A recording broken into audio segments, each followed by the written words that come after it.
자, 우리가 붙잡을 언약의 말씀의 제목은 먼저 해야 할 것 세 가지라는 제목입니다. 먼저 서론입니다. 에스겔서 3장 17절에서 21절은 예수님을 그리스도로 고백하는 성도들이 가장 먼저 시급하게 살려야 할 두 부류의 사람을 말씀하고 있습니다. 첫 번째로요, 성도들이 가장 먼저 시급하게 살려야 할 첫 번째 부류의 사람들은 악인이에요. 악인. 에스겔서 3장 18절에 내가 악인에게 말하기를 너는 꼭 죽으리라 할 때에 네가 깨우치지 아니하거나 말로 악인에게 일러서 그의 악한 길을 떠나 생명을 구원하게 하지 아니하면 그 악인은 그의 죄악 중에서 죽으려니와 내가 그의 핏값을 네 손에서 찾을 것이고. 자, 여러분, 여기에서 악인이 누구일까요? 여호와께서 보실 때 악인은 도대체 누굽니까? 죄짓고 못된 사람이 악인인가요? 물론 나쁜 일을 하는 것은 악한 행동이잖아요. 그런데 한번 생각해 보세요. 교회를 다니면서도 심지어는 구원을 받고도 죄짓고 못된 짓 많이 하잖아요. 누가 악인이죠? 이런 것을 구분하지 못하니까 사람만 보다가 자꾸 시험에 빠지는 거예요. 저는 어렸을 때 목사님들은 화장실도 안 가는 줄 알았어요. 또 장로님, 권사님들은 뭔가 신령하고 대단한 줄 알았어요. 그런데 교회를 다니면서 이 부분에 이제 실망이 오니까 시험에 들더라고요. 자꾸 사람에게 뭘 기대를 하고 사람에게 기준을 맞추면 안 됩니다. 여러분, 오해 없이 꼭 들으시길 바랍니다. 성경은요, 못된 짓 한다고 악인이라고 말하지 않고요, 창세기 3장에서 시작된 하나님을 떠난 원죄의 대물림 아래 태어난 원죄에 잡혀있는 사람을 악인이라고 합니다. 거짓말 많이 한다고 악인이 아니고요, 마귀의 자녀라는 신분을 가진 사람을 악인이라 그래요. 윤리 도덕이 나빠서 악인이 아니고 지옥 가야 할 운명에 잡혀있는 사람을 악인이라고 합니다. 악인에 대해서 성경이 말씀하는 기준과 세상이 말하는 기준이 완전히 달라요. 성경이 말씀하는 악인은 원죄, 사단, 지옥이라는 본질적인 저주에 잡혀있는 불신자들을 말합니다. 또 두 번째예요. 성도가 가장 먼저 시급하게 살려야 할 두 번째 부류의 사람은 의인이에요. 아니, 악인은 이해가 되는데 의인이 살려야 될 대상인가요? 한번 보겠습니다. 에스겔서 3장 20절. 의인이 그의 공의에서, 공이란 말은 우리 개역 성경에는, 전에 보던 성경에는 의라고만 돼 있어요. 그냥 의에서 이렇게 돼 있어요. 이게 둘 다 같은 뜻이에요. 뭐냐면 인간의 의를 말합니다. 자, 의인이 그의 공의에서 돌이켜 악을 행할 때에는 이미 행한 그의 공의는 기억할 바 아니라 내가 그 앞에 거치는 것을 두면 그가 죽을지니 이는 네가 그를 깨우치지 않음이니라. 그는 그의 죄 중에서 죽으려니와 그의 핏값은 내가 네 손에서 찾으리라. 자, 여기서 그러면 또 누가 의인이죠? 여호와께서 보실 때 의인은 누굽니까? 죄 좀 덜 짓고 착한 일 많이 한 사람이 의인인가요? 물론 좋은 일 하는 것은 선한 거예요. 그런데 이게 의인이라면 절간에 다니는 사람도, 천주교 성당에 다니는 사람도, 이만희를 심지어는 영생하는 하나님으로 믿는 신천지 신도들도 얼마든지 의인이 될 수 있잖아요. 왜죠? 교회 다니는 교인들보다 구제, 사랑, 봉사를 훨씬 더 많이 하잖아요. 자기가 하나님 어머니라고 우기는 안상홍 증인의 하나님의 교회 장길자는요, 구제 봉사 많이 해가지고 영국 여왕상도 받았어요. 그럼 이 사람들이 의인인가요? 여기에서 의인이란 죄 안 짓고 착한 일 많이 한 사람이 아닙니다. 오해 없이 잘 들으세요. 교회는 다니는데 복음만 무지한 사람, 복음만 희미한 사람, 복음에는 관심이 없는 교인들을 말하는 거예요. 다시 말하면 교회는 다니지만 예수가 그리스도라는 복음에만 캄캄한 거예요. 이 사람들을 교인들이라 그래요. 이 사람들을 의인이라고 표현한 거예요. 자, 이렇게 교인 상태에 있으면 불가능한 것이 있습니다. 그게 뭐냐면 신앙생활이에요. 교인들은 신앙생활이 아니고 종교생활을 합니다. 종교생활을 하면 교회는 다니지만 불신자처럼 여전히 멸망 상태에 있어요. 빨리 구원받아야 할 구원의 대상이에요. 실제로도 교인들은요, 미신우상 종교하고 이 복음하고 차이를 몰라요. 그래서 에스겔서 3장 20절 그 앞에 의인들 앞에 거치는 것을 두면 거치는 것이 뭘까요? 미신, 우상, 종교 막 유혹을 하거든요. 믿으라고. 여기에 잡힌다는 얘기예요. 우리가 이 말씀대로 현장에 나가서 전도하다 보면 교회 다니다가 이단 사이비에 빠진 사람들, 교회 다니다가 미신우상 종교에 빠진 사람들을 많이 만나요. 왜 그런가요? 그 앞에 거치는 것을 두면 이게 그 말씀이에요. 그리고 교인들은 공의, 곧 인간의 의를요, 구원을 줄 수 있다라고 착각을 해요. 인간의 의가 뭡니까? 구제, 사랑, 봉사, 헌신, 윤리, 도덕, 인격, 수준 뭐 등등등 이런 것을 말해요. 물론 인간의 의는요 너무나 훌륭하고 박수받아 마땅해요. 그래도 구원받을 수 없어요. 구원이 뭔 줄을 모르는 거예요. 자, 여러분 서론의 말씀을 좀 붙잡고, 자, 2026년 한 해 동안 우리 성령님께서 모든 성도, 모든 그루터기에게 주신 그리스도 위에 세운 신앙과 인생이라는 원단 메시지의 성취를 매주마다, 매일마다, 매 시간마다 누려야 하겠습니다. 그러려면 먼저 해야 할 것 3가지, 이걸 꼭 붙잡으라는 거예요. 자, 본론 첫 번째입니다. 마태복음 5장 23절에서 24절이에요. 먼저 해야 될 것 가장 먼저 첫 번째가 뭐냐면요, 복음만 선포되는, 복음만 붙잡는 예배에 꼭 성공하시길 바랍니다. 자, 이게 무슨 말이냐면요, 첫 번째입니다. 마태복음 5장 23절. 자, 예물을 제단에 드리려다가, 여기서 예물은요 그리스도의 십자가 희생을 상징하는 희생 제물을 말하는 거예요. 또 다른 의미로 헌금이라는 의미도 있어요. 헌금. 그러니까 한마디로 예물, 곧 헌금은 그리스도의 비밀을 아는 성도가 드려야 하나님께서 받으신다는 거예요. 우리 대한민국에요, 그리스도의 비밀 없이 막 좀 돈 있다가 막 헌금하다가 망하는 분들도 많았어요. 그 교회 막 목사님들은 막 복 받는다 그랬는데 망하더라고. 왜 저럴까? 그리스도의 비밀 없는 헌금은 하나님과 아무 상관없는 거예요. 절간에 가서도 시주하잖아요. 천주교에서도 헌금하잖아요. 똑같은 거예요. 자, 제단에 드리려다가, 제단은 희생 제물을 드리려고 돌로 쌓은 단을 얘기하는 거예요. 또 5장 24절 똑같은 말씀하시죠.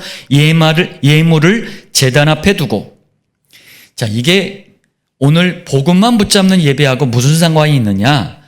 구약 시대에는 예물을 제단에 드리는 것이 바로 복음만 선포되는, 복음만 붙잡는 예배였어요.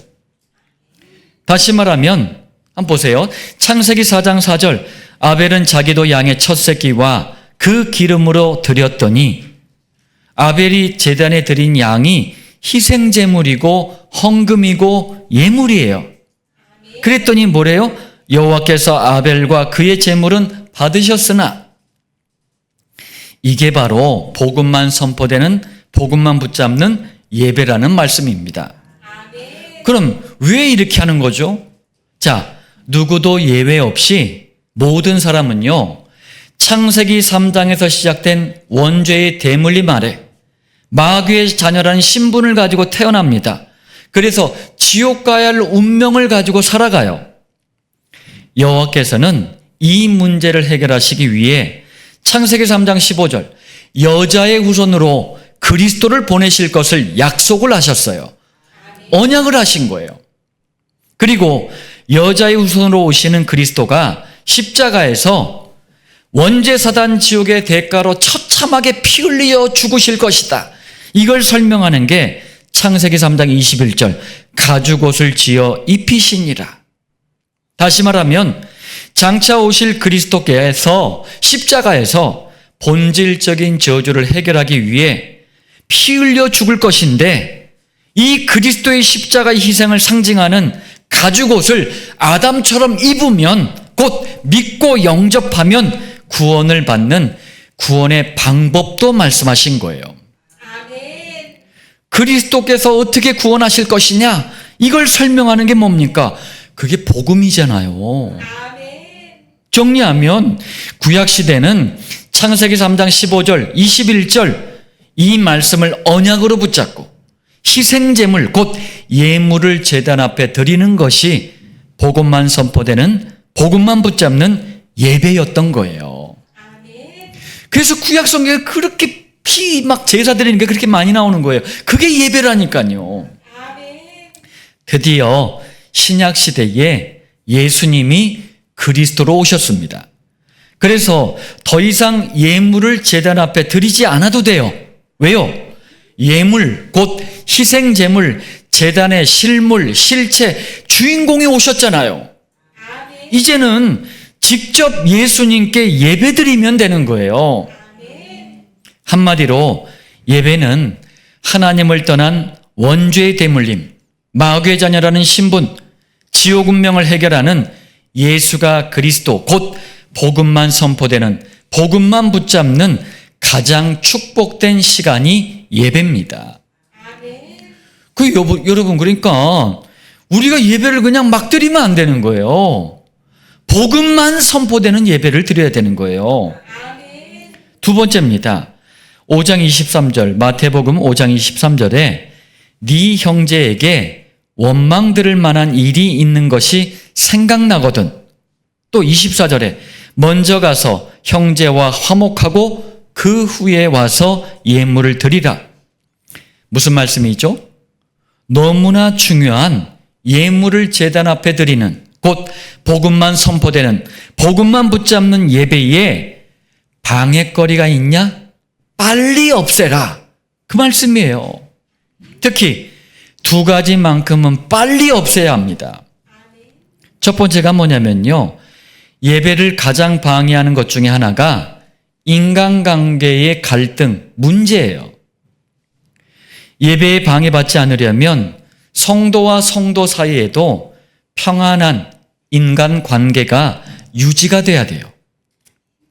이것은요, 다른 사람 생각할 필요 없이 내가 먼저 주의하면 돼요. 마귀가 부르는 졸개 중에 최고의 특수 요원이 누군 줄 아세요? 꽁마귀예요. 이게 제일 강력해요. 한 번 걸리잖아요. 믿습니다, 아멘 해놓고도 안 풀어. 기도하면서도 풀질 않아요. 또 목회자와 성도 사이에도요, 평안한 인간관계가 유지돼야 돼요. 목회자와 성도 사이에 문제나 갈등이 생기면 가장 중요한 복음이 막혀버려요. 이것보다 큰 손해는 없습니다. 감사하게도 21세기 안디옥교회 성도들은 연약한 목회자의 강단 말씀을 정말 사랑해요. 잘 따라갑니다.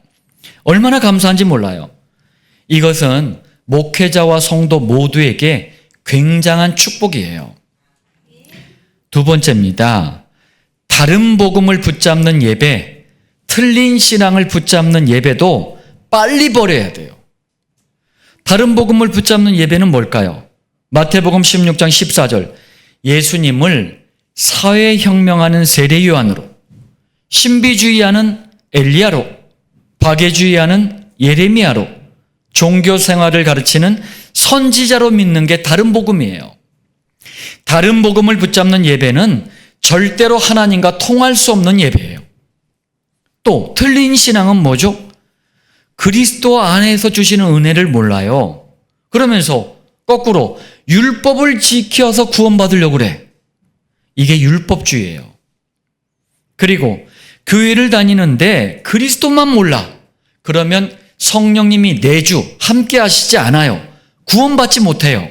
그러면 불신자 때처럼 내 지식, 내 경험을 가지고 살아야 됩니다. 이게 인본주의예요. 또 그리스도를 모르면 참된 은혜가 체험이 안 되잖아요. 그럼 갈급해져요. 그래서 은사, 능력, 체험, 불 이러면서 엉뚱한 은혜를 붙잡는 거예요. 신비주의입니다. 또 그리스도 안에 모든 복이 다 들어있는데 이게 안 보여요. 자꾸 다른 복을 붙잡으려고 그래요. 기복주의예요. 그리고 그리스도 말고 인간이 만든 사상, 이념으로 사람들을 개혁하려고 그래. 이게 사회구원입니다. 여러분, 다른 복음, 틀린 신앙만 버려도 복음만 선포되는, 복음만 붙잡는 예배의 축복을 누릴 수가 있어요. 본론 두 번째입니다. 마태복음 6장 31절에서 33절이에요. 먼저 무엇을 기도해야 하는지, 이걸 기도의 우선순위라 그래요. 여러분, 기도의 우선순위를 절대로 놓치지 말아야 합니다. 자, 첫 번째예요. 이게 무슨 말씀인지 보겠습니다. 지금 많은 교회 강단에서 복음이 제대로 전달되지 않는 것 같아요. 인터넷이나 이런 것도 다른 교회 목사님들 보면은 복음이 원색적으로 순수하게 선포가 되질 않아요. 그럼 가장 먼저 교인들에게 오는 문제가 뭐냐면 기도의 문제가 와요. 다시 말하면 교인들이 강단에서 복음을 말해주지 않으니까 상식 같은 얘기를 맨날 하니까, 철학 같은 얘기를 맨날 하니까, 아름다운 얘기만 자꾸 하니까 하나님께서 도대체 무엇을 먼저 기도하길 원하시는지 기도의 우선순위에 실패하고 있어요. 이러면 기도를 아무리 세게 오래 소리질러 정성껏 해도 응답을 받질 못해요. 실제로 많은 교회 강단에서 복음을 말하지 않으니까 교인들은요, 매일 염려까지 해가면서 계속해서 이것만 기도해요. 마태복음 6장 31절, 무엇을 먹을까? 무엇을 마실까? 무엇을 입을까? 그런데 두 번째입니다. 예수님은 두 가지 이유를 말씀하시면서 마태복음 6장 31절, 이런 것을 기도하지 말래요. 자, 두 가지 이유. 첫 번째 이유입니다. 마태복음 6장 32절, 이는 다 이방인들이 구하는 것이라. 이방인들, 곧 돌이나 나무, 미신, 우상, 종교를 따르는 불신자들이 기도하는 제목이기 때문에 이런 것 가지고 기도하지 말라고 하셨어요. 여러분, 지금 당장 절간에 가보세요. 성당에 가보세요. 저기 무당집에 한번 가보세요. 전부 이게 기도 제목이에요. 그렇다면 예수님이 기도하지 말라는 이런 것들을 계속 기도하는 교인들은 석가모니 따르는 사람들이에요? 귀신 따르는 사람들이에요? 마리아 따르는 사람들입니까? 왜 자꾸 기도하냐고요? 두 번째 이유입니다. 마태복음 6장 32절, 너희 하늘 아버지께서 이 모든 것이 너희에게 있어야 할 줄을 아시느니라. 전지전능하신, 여러분 제가 몇 주 전에 설명드렸잖아요. 하늘이라는 표현은 전지전능하신 하나님을 강조하는 표현이에요. 자, 모든 것을 다 알고 모든 것을 할 수 있는 하나님께서도 우리가 지금 무엇이 필요한지를 아시기 때문에 기도하지 말라고 말씀하신 거예요. 그런데도 두 가지 이유 때문에 분명히 기도하지 말라는 이 예수님의 말씀을 따라가지 않으면 현실 앞에서 자꾸 이 부분에 연약하고 타협을 하게 돼요. 그러면 한계에 잡혀요. 이 말씀을 불신앙하니까 고질적인 문제로 발전하는 거예요. 아니, 돈이 자꾸 없으니까 뭐 그러죠. 그게 고질적인 문제로 계속 발전하는 거예요, 그게. 건강이 어때서 그렇죠. 고질적인 문제로 발전해버린 거라니까요. 세 번째입니다. 그러면서 성도에게 가장 먼저 시급하게 기도해야 할 제목을 말씀합니다. 우리 아까 김정진 집사님 대표기도 때 기도의 중요한 내용들이 바로 이 내용이었어요. 자, 마태복음 6장 33절. 너희는 먼저 그의 나라와, 그의 나라는 하나님의 나라예요. 곧 전도와 선교, 세계 살릴 7철 목장이에요. 이 중요한 기도 제목을 먼저 기도하라고 말씀하셨어요. 또 마태복음 6장 33절, 그의 의를 구하라. 그의 의, 곧 하나님의 의는 그리스도입니다. 다시 말하면 그리스도 하나님의 의를 구하라는 말은 에베소서 3장 8절에 측량할 수 없는 그리스도의 풍성함, 측량할 수 없대요. 하나님의 말씀에서. 그런데 우리는 그리스도를 대강 알잖아요. 교인들 그리스도를 아예 모르잖아요. 그럼 뭐 가지고 기도해야 되겠습니까? 떡 가지고 맨날 기도하는 거예요. 그러면서 3장 19절, 그리스도의 너비, 길이, 높이, 깊이 자로 재듯이 이게 뭐래요? 어떠함을 깨달아. 측량할 수 없는 그리스도의 풍성함을 날마다 깨닫도록, 깊이 깨닫도록 기도하래요. 아니, 내가 지금 기도해야 될 문제, 위기, 어려움이 얼마나 많은데 왜 자꾸 그리스도만 깊이 깨닫게 해달라고 기도하라고 그렇게 자꾸 말씀합니까? 그리스도는 인생 모든 문제의 해결자이시기 때문에 그래요. 여러분, 이 사실에 믿음이 없다면 아직 그 사람은 구원받지 못한 거예요. 이 사실을 우리의 환경, 조건, 상황과 상관없이 굳게 붙잡으시길 바랍니다.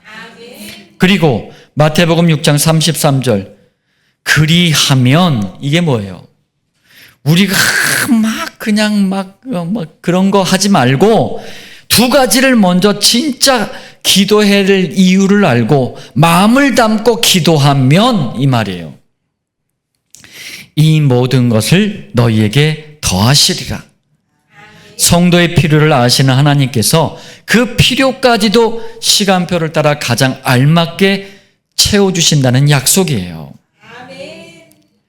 자, 본론 세 번째입니다. 마태복음 7장 3절 그리고 5절입니다. 이게 무슨 말씀이냐면 여러분, 먼저예요. 지금 세 가지 다 먼저라는 표현을 썼습니다. 복음 정신을 가지고 나부터 돌아봐야 돼요. 그러면서 다른 사람은 살리는 자가 되어야 됩니다. 자, 무슨 말씀인가 보겠습니다. 첫 번째, 마태복음 7장 3절에 형제의 눈 속에 있는 티, 또 네 눈 속에 있는 들보, 이렇게 말씀하셨어요. 자, 들보, 대들보라고도 합니다. 그 옛날 집, 그 한옥이라고 하는 옛날 집에 가보면은요, 가로로 이렇게 지붕 위를 딱 보면 가로로 길게 이따만한 통나무를 갖다가 이렇게 쭉 가로로 딱 이렇게 해놨잖아요. 그게 지붕 전체를 떠받치는 아주 중요한 큰 나무예요. 그걸 들보라 그래요. 대들보라고도 하고. 자, 이 대들보하고 먼지 같은, 잘 보이지도 않는 먼지 같은 티끌이라고도 하죠. 이게 비교가 됩니까? 그런데 우리는 내 눈 속에 있는 대들보는 티끌처럼 봐요. 다른 사람 눈에 있는 티끌은 대들보처럼 봐요. 굉장히 이상한 습관이에요. 사람들에게 비난을 받는 사람들의 특징이 있어요. 보면은 왕따를 당했네, 비난을 당했네, 따돌림을 당했네. 그런 사람들 보면 특징이 있어요. 항상 다른 사람들의 티끌은 대들보처럼 보고 자기 자신에게는요, 너무 관대해요. 나는 너무 괜찮은데 다른 사람들이 이상해. 이럽니다. 우리는요, 거꾸로 하면 돼요. 이런 이상한 습관을 갱신하지 못하면 다른 사람들을요, 진짜 이해할 수 없어요. 용서할 수도 없어요. 수용할 수도 없어요. 저는요, 여간하면 다 그냥 넘어갑니다. 알면서도 넘어가고, 이해하고 넘어가고, 왜? 복음보다 가치 있는 건 없어요. 그것 때문에 그래요. 두 번째입니다. 마태복음 7장 5절. 먼저 네 눈 속에서 들보를 빼어라. 그 후에야 밝히 보고 형제의 눈 속에서 티를 빼리라. 자, 먼저라는 것은 우선순위를 말씀하는 거예요. 이거 어렵지 않아요. 복음을 자꾸 뿌리내릴수록 먼저에 성공합니다. 자, 네 눈 속에서 들보를 빼어라. 그 후에야 밝히 보고 형제의 눈 속에서 티를 빼리라. 이건 또 뭘까요? 복음 정신을 말씀합니다. 다시 말하면 다른 사람의 작은 허물을 보면서 우리가 복음 때문에 받은 어마어마한 죄 용서의 축복을 깨달아야 돼요. 이게 복음 정신이에요. 손가락질 할 게 아니고 나를 생각하세요. 다른 사람의 작은 실수를 보면서 우리가 복음으로 무장해야 되겠구나. 성령님의 충만을 지속해야 되겠구나. 그런 이유를 깨달으세요. 그게 복음 정신이에요. 다른 사람의 작은 문제를 보면서 야, 우리가 복음 안에서 끊임없이 갱신해야 될 이유를 깨달아야 되겠구나. 갱신이 뭐예요? 복음을 위해서 복음의 말씀을 중심으로 나를 바꾸는 거예요. 개혁하는 거예요. 이게 복음 정신입니다. 하나님은 구원받은 성도가 먼저, 예수님을 그리스도로 고백하는 성도가 먼저 복음 정신을 가질 때 다른 사람을 살리는 전도의 축복을 허락하셔요. 자, 우리 이 말씀 붙잡고 결론 맺겠습니다. 먼저 해야 할 것 세 가지가 되어지잖아요. 그럼 자연스럽게 체험되는 것이 있습니다. 우리 그루터기들 학교에서 체험학습 신청서 내고 가잖아요. 그거 왜 하는 거죠? 원래는 의도가 굉장히 좋은 거예요. 우리가 가끔가다 좀 이용도 하고 그래서 그렇지. 이게 단순히 이론으로만 알고 있는 거, 지식으로만 알고 있는 것들을 실제 체험을 통해서 확인하라는 거예요. 내가 직접 체험하는 게 중요하잖아요. 다른 사람이 듣는 건 그냥 말일 뿐이잖아요. 자, 어떤 게 체험될까요? 첫 번째, 먼저 복음만 선포되는, 복음만 붙잡는 예배에 성공하잖아요. 그러면 강단 말씀이 한 주간 내 삶에 해답과 응답이 되고 강단한 말씀이 성취되는 체험을 하게 됩니다. 그냥 제가 한번 승유에게 승유야 너 한자어로 이름이 뭐냐? 그랬더니 이름 그걸 한자어로는 알고 있는데 쓸 줄을 모르더라고요. 요즘 대학생들도 자기 이름 석자를 못 써요. 한자를 거의 못 씁니다. 그래서 한번 알아오라고 한번 숙제 아닌 숙제를 한번 제가 낸 적이 있었어요. 그랬더니 아빠한테 물어봐가지고 그걸 갖다 노트에 썼는데 학교에 가가지고 자기 이름 이렇게 아는 아이 손들어 말했더니 승유가 유일하게 자기 이름을 한자로 아는 거예요. 강단 말씀 얘기하다가 그거 한 거거든요. 그래서 우리가 그냥 이렇게 스치듯 지나가는 일도 강단 말씀 중심으로 했던 것들이 나에게 큰 응답이 되고 해답이 되고 도움이 되고 유익이 돼요. 예. 아주 똑똑한 아이가 됐어. 두 번째입니다. 먼저 무엇을 기도해야 하는지 이걸 기도의 우선순위라고 하잖아요. 이걸 놓치지 않으면 여러분 기도하는 시간이 즐거워요. 평안해요. 행복합니다. 맨날 그 불신자 표현인데 궁상맞게 떡만 가지고 그냥 인상 쓰고 있잖아요. 기도가 불편해요. 기도가 힘들어요. 기도가 짜증나요. 기도가 노동이 돼버려요. 자, 우리는 이걸 정시강단 기도를 통해서 우리는 체험합니다. 세 번째요. 먼저 복음 정신을 가지고 나부터 돌아보고 다른 사람을 살리려고 하잖아요. 그럼 전도의 지휘관이신 성령님이 우리의 만남을 축복하셔요. 이때 시작되는 것이 성경적인 전도 방법인 목장 체험입니다. 여러분, 먼저 할 것 세 가지하고 중요한 이 세 가지가 다 연결이 되어 있는 거예요. 오늘 이 말씀이 2026년 원단 메시지 성취를 위한 성령님의 세밀한 인도와 역사가 담긴 축복된 말씀인 줄 알고 여러분과 당대와 후대가 언약의 말씀으로 붙잡는 최고의 한 주가 되시길 살아계신 주 예수님의 이름으로 축복합니다.